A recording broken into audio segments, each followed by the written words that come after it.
दहेज की रसोई। अमिताभ अपने परिवार के साथ नागपुर में रहता था। अमिताभ की पत्नी रेखा का सपना था कि उसके लड़की की शादी किसी अमीर घर की लड़की से हो। सुनिए ना, मैं अपने बेटे संजय के लिए एक लड़की देखने जा रही हूँ। लड़की देखने से पहले संजय से एक बार पूछ तो लो।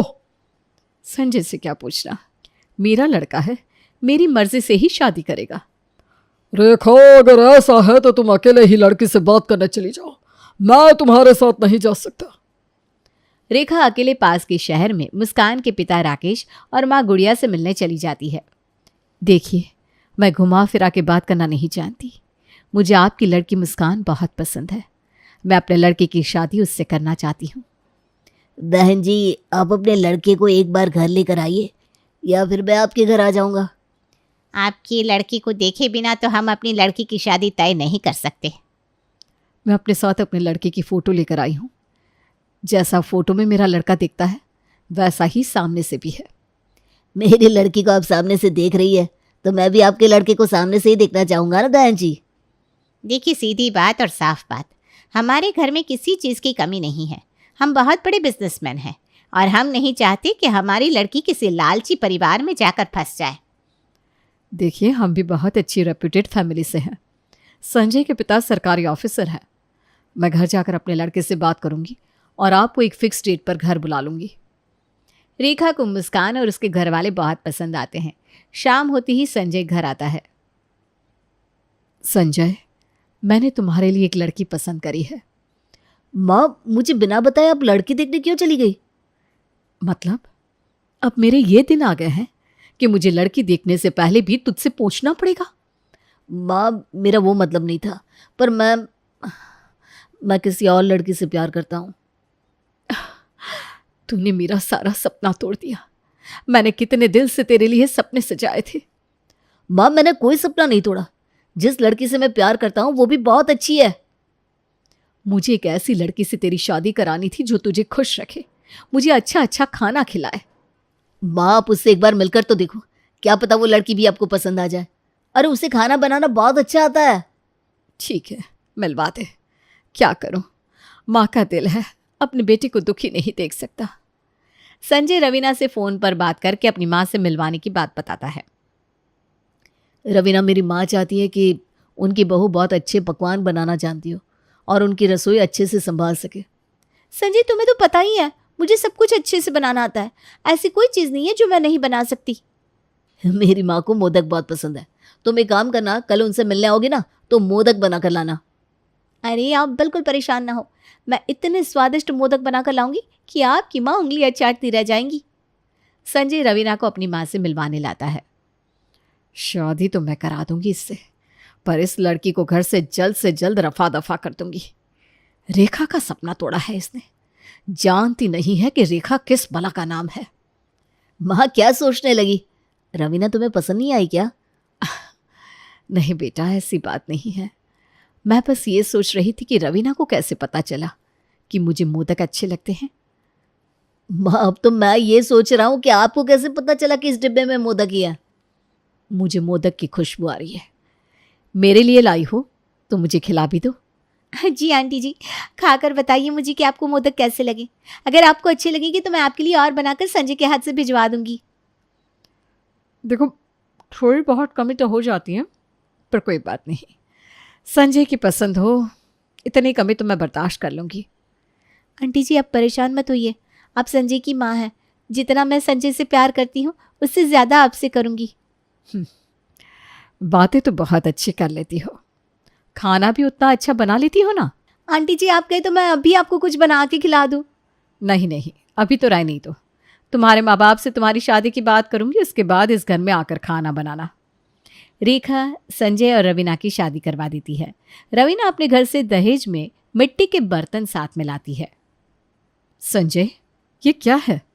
रवीना की खेलने की उम्र है क्या जो ये मिट्टी के खिलौने घर लेकर आई है? माँ, ये मिट्टी के खिलौने नहीं है, मुझे लगता है ये मिट्टी के बर्तन है। मम्मी जी, संजय सही कह रहे हैं, ये खिलौना नहीं है, ये मिट्टी के बर्तन है। आज के वक्त में मिट्टी के बर्तनों में कौन खाना बनाता है? मम्मी जी, हमारे घर में ना आज भी मिट्टी के बर्तन में ही खाना बनता है। रेखा पड़ोसियों के साथ मिलकर रवीना के मिट्टी के बर्तनों का बहुत मजाक उड़ाती है। रेशमा, तुम्हें पता है दहेज में मुझे क्या मिला है? जरूर कोई बड़ी चीज मिली होगी, तभी आज आकर मुझसे पूछ रही हो। हाँ, इतनी बड़ी है कि मुझे बताने में भी हंसी आ रही है। ऐसा भी क्या लेकर आई है तेरी बहू? मिट्टी के बर्तन साथ में लाई है महारानी।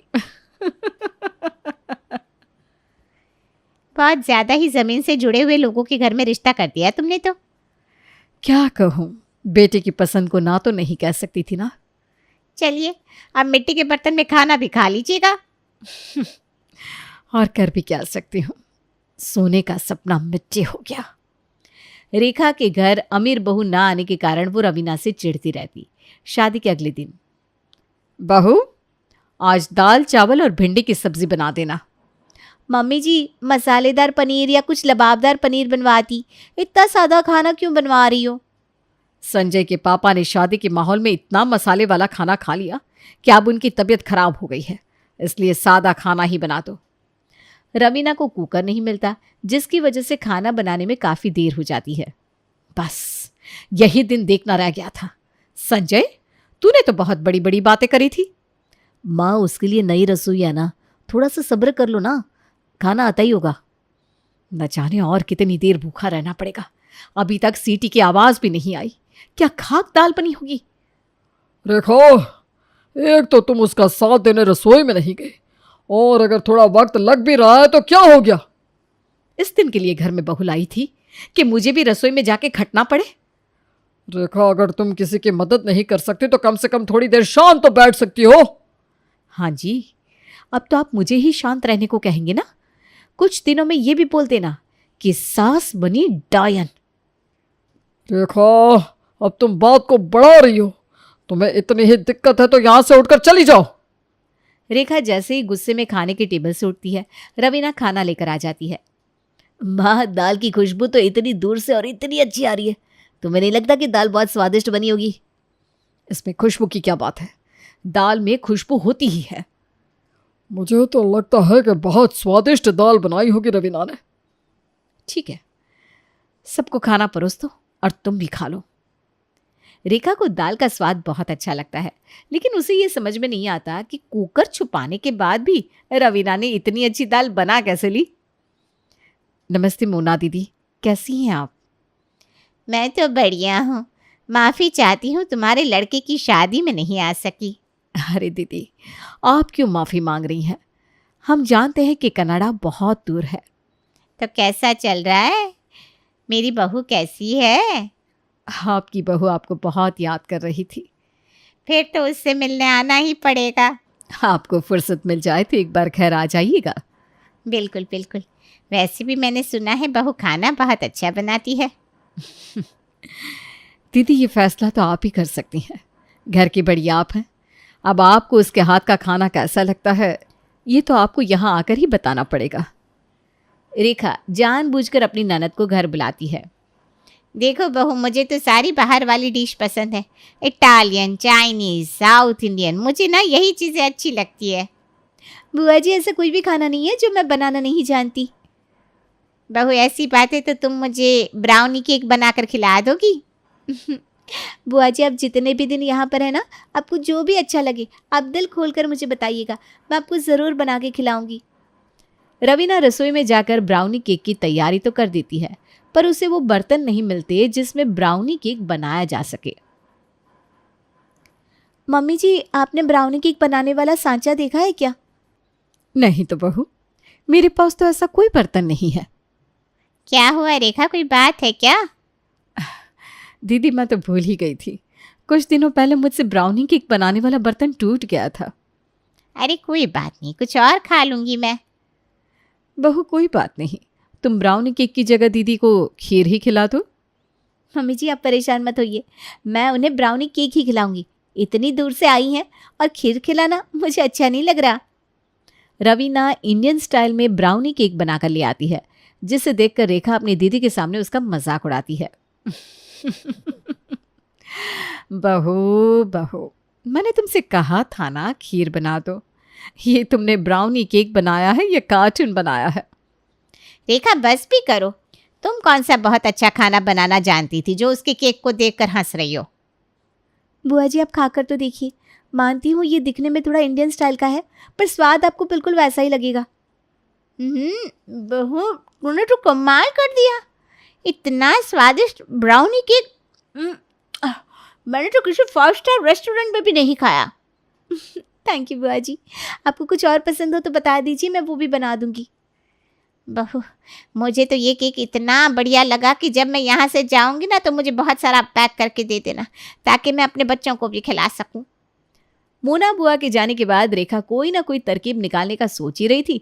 तभी संजय बताता है कि उसके ऑफिस के कुछ दोस्त रवीना के हाथ का डिनर करने घर आ रहे हैं। आज तो इसके खाने में जो नमक डालूंगी वो नमक इसकी पूरी जिंदगी पर असर कर जाएगा। मम्मी जी, मैं पुलाव वगैरह बनाने जा रही हूँ। अगर आपको कुछ हल्का या सादा खाना है तो आप मुझे अभी बता दीजिए। नहीं नहीं, आज तो तुम जो भी बनाओगी मैं वही खा लूंगी। अभी मैं थकी हुई हूँ तो आराम करने जा रही हूँ। रेखा आराम के बहाने रूम में चली जाती है, पर जैसे ही रवीना को रसोई से निकलते हुए देखती है वो सारे खाने में नमक डाल देती है। जब इसकी इज्जत का फालूदा होगा तब मुझे बहुत मजा आएगा। रवीना के खाने की खुशबू इतनी अच्छी होती है कि आस पड़ोस के लोग भी घर पर आ जाते हैं। अरे रेखा काकी, आपकी बहू ने क्या बनाया है? बड़ी अच्छी खुशबू आ रही है। कुछ नहीं रेशमा भाभी, बस पुलाव बनाया है उसने तो। भाभी, फिर तो आज हम भी पुलाव खाकर जाएंगे। अरे रेशमा भाभी, मेरे लड़के के ऑफिस के कुछ लोग आएंगे तो आज तो मुश्किल है कि आपको पुलाव खिला पाऊँ।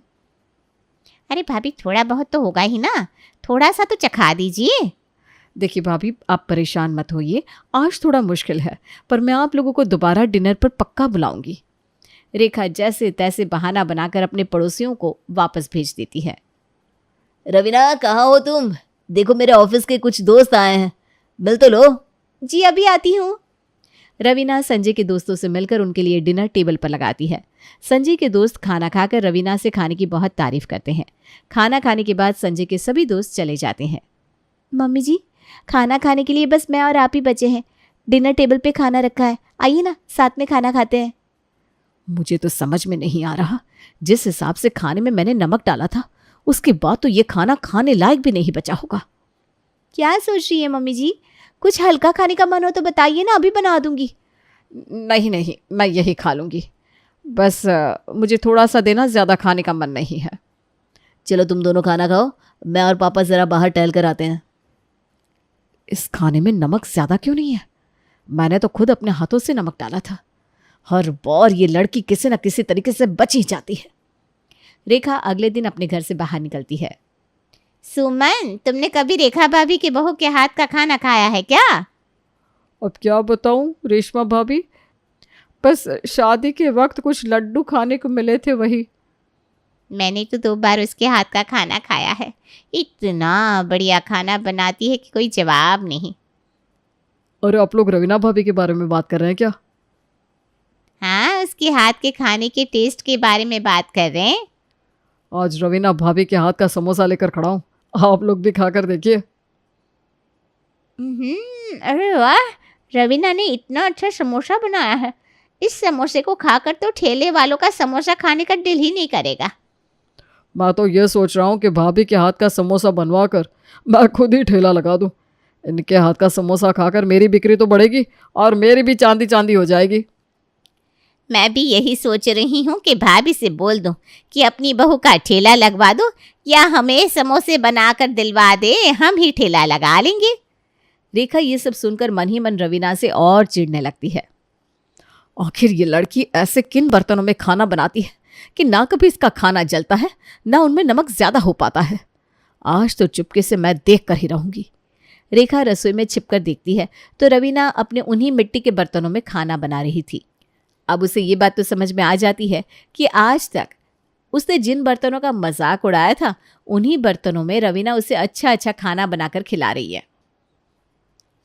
मैंने, सुमन और रोहन ने एक फैसला लिया है और उसमें मुझे तुम्हारा साथ चाहिए। मेरा साथ? मैं आप लोगों की क्या मदद कर सकता हूँ? देखो रवीना ना खाना बहुत अच्छा बनाती है, खाने के साथ साथ स्नैक्स भी अच्छे बनाती है। हम तीनों मिलकर एक शॉप खोलना चाहते हैं। अरे आप शॉप खोले, मैं आप लोगों का क्या सहयोग कर सकता हूँ? मैं कुछ समझा नहीं। अरे हम चाहते हैं कि रवीना हमें अपने हाथ के समोसे बना कर दे और हम उसे अपनी शॉप में बेचें। अब मैं जितना भी प्रॉफिट होगा उसका आधा हम आपको दे देंगे, पर इस काम के लिए आप हमें ना मत कहिएगा। अरे देखिए, मैं रवीना से बिना पूछे ये फैसला नहीं कर सकता। अगर रवीना को मंजूर होगा तो मैं ज़रूर आप लोगों का साथ दूंगा। एक बार हम लोगों के लिए कोशिश करके तो देखो, क्या पता वो हाँ कर दे। वैसे हम दुकान भी ना उसी के नाम से खोलेंगे, क्योंकि मेहनत उसकी तो नाम भी तो उसका ही होना चाहिए ना। देखिए, मैं आप लोगों से वादा तो नहीं कर सकता, पर मैं रवीना से एक बार बात करके अपनी पूरी कोशिश करूंगा। ये सारी बातें सुनकर रेखा रवीना से बहुत जलने लगती है, पर उसे मन ही मन ये एहसास होता है कि वो अमीर बहू नहीं ला सकी तो क्या हुआ, उसका बेटा ऐसी बहू लाया है जिसकी वजह से घर में लक्ष्मी ही लक्ष्मी आ सकती है। रेशमा और सुमन, तुम लोग चिंता मत करो, मैं अपने बेटे से बात कर लूँगी। तुम लोग अपनी शॉप खोलने की तैयारी करो। अरे पर संजय कह रहा था कि जब तक रवीना हाँ नहीं करती तब तक हम शॉप नहीं खोल सकते। मैंने जो कहा तुम वो करो। रवीना को हाँ कैसे कराना है वो मैं जानती हूँ। Thank you so much. अगर तुम नहीं होती तो हमारा ये सपना कभी पूरा नहीं होता। तुम लोग मुझसे ये वादा करो कि ये बात कभी भी रवीना को पता नहीं चलेगी कि ये शॉप मैंने खुलवाई है, या इस शॉप को खुलवाने में मैंने तुम लोगों का ज़रा सा भी साथ दिया है। अरे हाँ हाँ, पक्का वादा रहा। रवीना तक ये बात कभी नहीं पहुँचेगी।